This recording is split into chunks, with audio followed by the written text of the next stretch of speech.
বন্ধুরা, আজকে আরও একটা নতুন ভিডিও নিয়ে চলে আসলাম। দেখো, আজকে একটা বড় মুরগির মাংসের পিস ভেজে খেলাম। অনেক দিন ধরে ইচ্ছে করছিল যে একটা বড় মুরগির মাংসের পিস ভেজে খাবো। পেঁয়াজ, রসুন, আদা বাটা দিয়ে ভালো করে এই মুরগির মাংসটা ভেজে নিয়েছিলাম। তারপরে খেতে বসলাম। দেখো, খেতে কিন্তু খুবই ভালো লেগেছিল।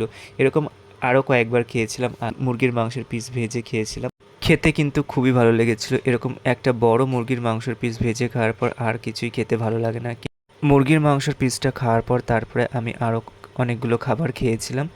আজকে মাছের তরকারি রান্না করেছিল। মাছের তরকারিটা খেতে কিন্তু খুবই ভালো লেগেছিল। মাছের তরকারি খাওয়ার পর দেখো, এদিকে রান্না করা হয়েছিল লোটে মাছ ভাজা। লোটে মাছ ভাজা খেতে কিন্তু খুব আমার ভালো লাগে, তাই ভাত দিয়ে লোটে মাছ ভাজা খেয়েছিলাম।